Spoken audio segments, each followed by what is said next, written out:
ये इजराइल की ओर से आतंकवादियों के खिलाफ की जा रही कार्रवाई की सबसे ताजी और सबसे भयानक तस्वीर है। वो तस्वीर जो ड्रोन कैमरे से ली गई और वो तस्वीर जिसमें ड्रोन अटैक का ही मंजर कैद है। इजरायली फौज यानी इजरायली डिफेंस फोर्स यानी आईडीएफ ने अपने इस हमले का वीडियो खुद जारी किया है।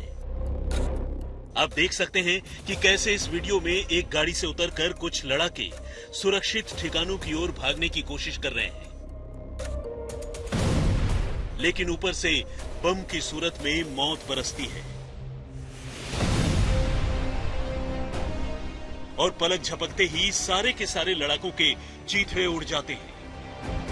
आईडीएफ की माने तो उसका ये ऑपरेशन फिलिस्तीन के वेस्ट बैंक इलाके में किया गया, जहां उसकी फौज ने एक कमांडर समेत 7 आतंकियों को मार गिराया। लेबनान में हुए पेजर और वॉकी टॉकी ब्लास्ट के बाद दुनिया ये मानकर चल रही थी कि शायद अब इजराइल कुछ दिनों के लिए खामोश रहेगा, अपने दुश्मनों की अगली चाल को भांपने के लिए वेट एंड वॉच की रणनीति अपनाएगा। लेकिन यहां तो ताबड़तोड़ हमलों से उसने जता दिया कि वो फिलहाल रुकने वाला नहीं है।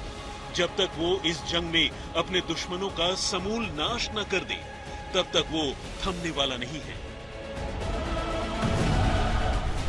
ड्रोन अटैक की ये तस्वीरें इसी बात का सबूत है। 17 सितंबर को ये बात लेबनान में हुए पेजर धमाकों से शुरू हुई थी और अब हवाई हमलों तक पहुंच गई है। इजराइल सिर्फ ड्रोन से नहीं बल्कि फाइटर जेट से भी कोहराम मचा रहा है। लेबनान में हुए पेजर और वॉकी टॉकी ब्लास्ट के बाद हिजबुल्लाह ने इजराइल पर इक्के दुक्के रॉकेट दागे थे, लेकिन इजराइल इतना करारा जवाब देगा ये खुद हिजबुल्लाह ने भी नहीं सोचा होगा, क्योंकि हिजबुल्लाह अभी पेजर और वॉकी टॉकी धमाकों से मिले जख्मों की पहली खेप से कराह रहा था। लेकिन इसी बीच इजराइल ने उसके 70 से ज्यादा ठिकानों पर फाइटर जेट से हमला कर सब कुछ धुआं धुआं कर दिया। हिजबुल्लाह के ठिकानों पर इजराइल का घातक हमला, 70 से ज्यादा ठिकानों पर ताबड़तोड़ बमबारी, हथियार डिपो समेत 1000 से ज्यादा रॉकेट बैरल तबाह। क्या आमने सामने की जंग में टेक पाएगा लेबनान?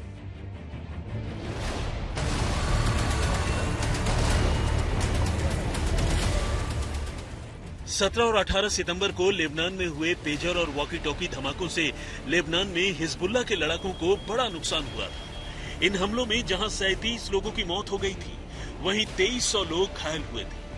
हालत ये हो गई कि रेडियो फ्रीक्वेंसी पर काम करने वाले इन डिवाइसेस में हो रहे धमाकों के बाद अब लोगों ने मोबाइल फोन तक से दूरी बनाने की शुरुआत कर दी है। इसके बाद से ही हिजबुल्लाह बेहद गुस्से में है। उसके चीफ हसन नसरुल्लाह ने धमकी देते हुए कहा है, ना मैं समय बताऊंगा, ना तरीका, ना ही जगह। इजराइल को इन हमलों की भारी कीमत चुकानी पड़ेगी। इन हमलों से हिजबुल्लाह के लड़ाके डरने वाले नहीं हैं। हम अपनी मुहिम जारी रखेंगे।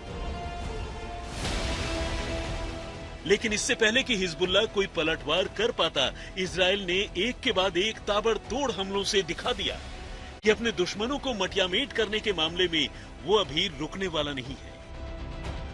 अब इजराइल के इन हमलों के बाद जंग की आग और भड़कने की आशंका है। बात बढ़ी तो फिर ये बात सिर्फ इजराइल और हिजबुल्लाह तक सीमित नहीं रहेगी, बल्कि इजराइल और लेबनान तक भी पहुंच जाएगी। ऐसे में अगर दोनों देशों के बीच आमने सामने की जंग छिड़ गई तो इसका अंजाम क्या होगा? सैन्य ताकत के मामले में आखिर लेबनान इजराइल के सामने कहां टिकता है? तो आज वारदात में दोनों देशों की इसी काबिलियत को समझने की कोशिश करेंगे।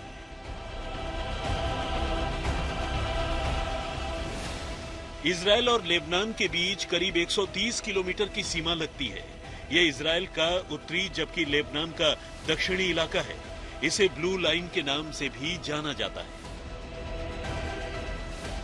लेकिन लेबनान की सरजमीन पर फलने फूलने वाले हिजबुल्लाह की ओर से बेशक इजराइल को बार बार चुनौती दी जाए, फौजी ताकत के मामले में एक मुल्क के तौर पर लेबनान इजराइल के सामने कहीं नहीं टिकता। ग्लोबल फायर पावर इंडेक्स की बात करें तो इसमें शामिल दुनिया के 145 देशों में इजराइल की रैंकिंग जहां 18वीं है, वहीं लेबनान उससे बहुत पीछे 111वीं नंबर पर है। यानी दोनों देशों की क्षमता का आपस में कोई मुकाबला नहीं। अब आइए अलग अलग पैमानों पर दोनों देशों की ताकत को समझने की कोशिश करते हैं। दोनों देशों के सैनिकों की बात करें तो लेबनान इजराइल के सामने कहीं नहीं टिकता है। लेबनान के पास जहां सिर्फ 80,000 सैनिक हैं, वहीं इजराइल के पास 1,73,000, यानी दुगने से भी ज्यादा। इसी तरह इजराइल के पास 4,65,000 की रिजर्व फोर्स है, जबकि लेबनान के पास कोई रिजर्व फोर्स नहीं है। हालांकि पैरामिलिट्री फोर्स के मामले में लेबनान इजराइल से आगे है। लेबनान के पास जहां 25,000 पैरामिलिट्री फोर्स के जवान हैं, वहीं इजराइल के पास 8,000। हवाई ताकत यानी जंगी जहाज के बेड़े के मामले में भी लेबनान काफी पीछे है।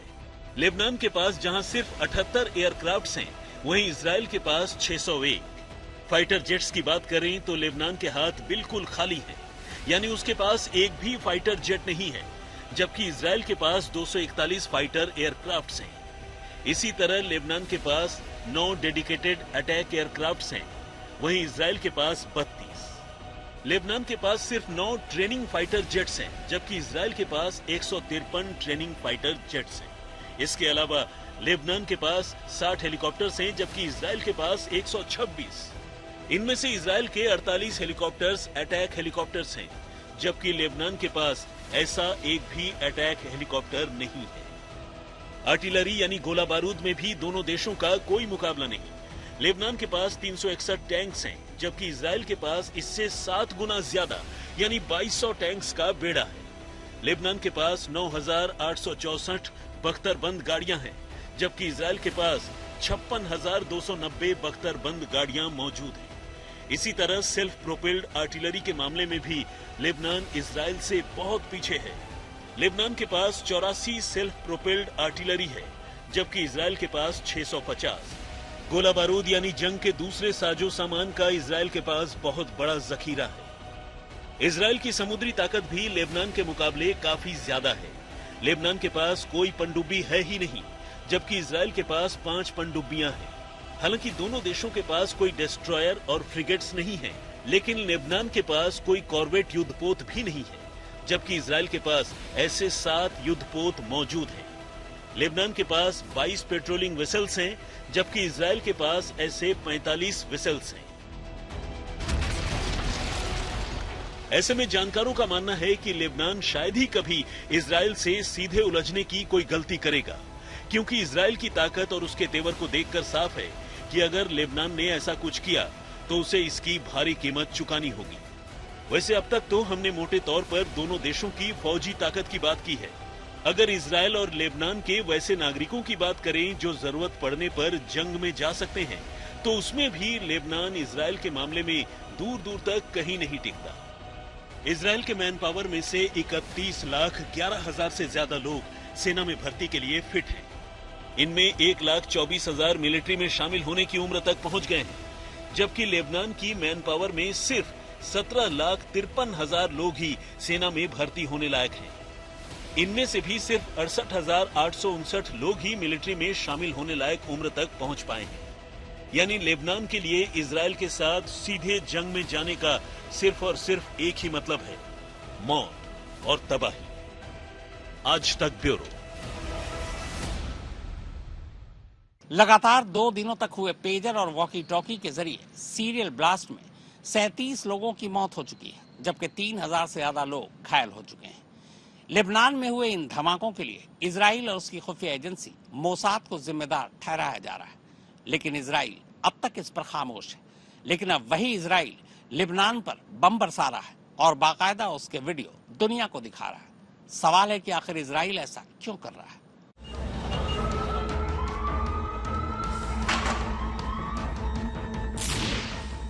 लेबनान में 3 दिनों से चल रहे धमाकों का असर कुछ ऐसा है कि अब लोग पेजर और वॉकी टॉकी तो छोड़िए, मोबाइल फोन के साथ साथ हर तरह के इलेक्ट्रॉनिक और इलेक्ट्रिकल डिवाइसेस तक को छूने से भी घबराने लगे।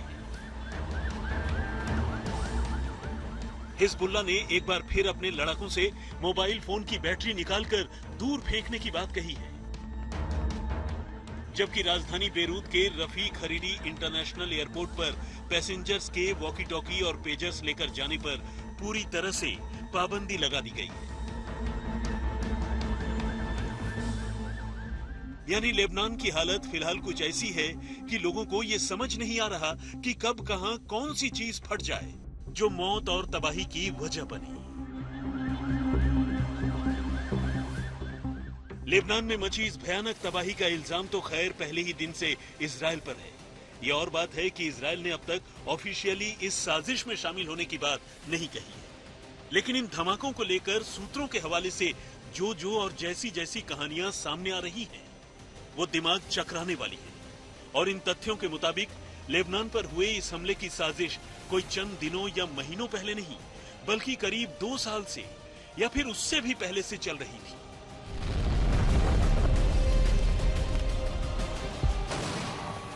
हिजबुल्लाह को खून के आंसू रुलाने वाली इस साजिश की तैयारी इजराइल ने तभी शुरू कर दी थी जब ये संगठन मोबाइल फोन को छोड़कर पेजर की तरफ शिफ्ट हो रहा था। साल 2022 में नसरुल्लाह ने पहली बार सार्वजनिक तौर पर अपने लड़ाकों को पेजर और वॉकी टॉकी के इस्तेमाल करने की सलाह दी, और बस यही वो वक्त था जब इजराइल ने ऑपरेशन पेजर की बुनियाद रख दी।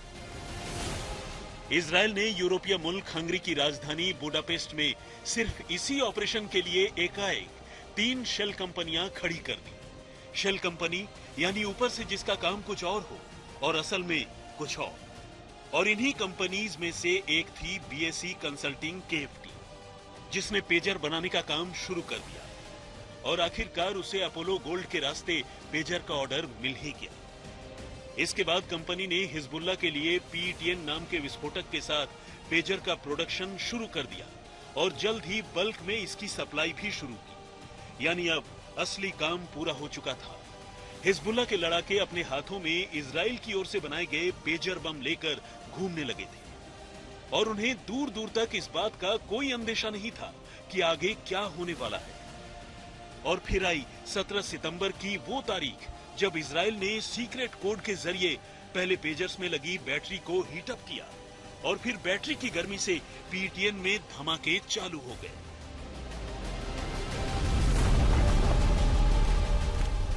ये और बात है कि अमेरिका के NBC न्यूज को दिए गए एक बयान में BSE की CEO क्रिस्टीना बार्सोनी आरसी डिकोनो ने अपनी कंपनी को इन धमाकों से अलग कर दिया। लेकिन ये तो इस साजिश की पहली दस्तक थी, क्योंकि पेजर के आगे भी अभी बहुत कुछ फटना था। तो अगले दिन यानी 18 सितंबर को लेबनान में हिजबुल्लाह के लड़ाकों के पास मौजूद वॉकी टॉकी में धमाकों की शुरुआत हो गई।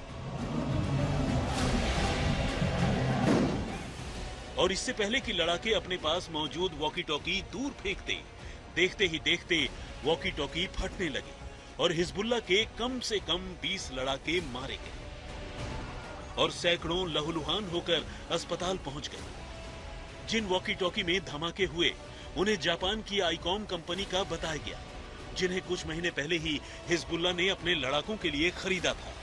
ऐसे में धमाकों के बाद सबसे पहले शक की सुई आईकॉम की तरफ ही गई, लेकिन कहानी में असली ट्विस्ट तब आया जब अगले दिन आईकॉम ने ये कहकर सबको चौंका दिया कि वो तो IC-V82 मॉडल के वॉकी टॉकी का प्रोडक्शन कब की बंद कर चुकी है। ऐसे में जिन वॉकी टॉकी में धमाके हो रहे हैं उनसे उसका कोई लेना देना नहीं है। तो फिर सवाल उठता है कि आखिर ये वॉकी टॉकी कहां और किसने बनाए और इन्हें कैसे हिजबुल्लाह के लड़ाकों के हाथों तक पहुंचा दिया गया। जाहिर है अगर आईकॉम सच बोल रही है तो उसके ब्रांड नेम के साथ किसी और ने नकली वायरलेस सेट तैयार किए और खास तौर पर इसका मकसद हिजबुल्लाह को सबक सिखाने का ही था।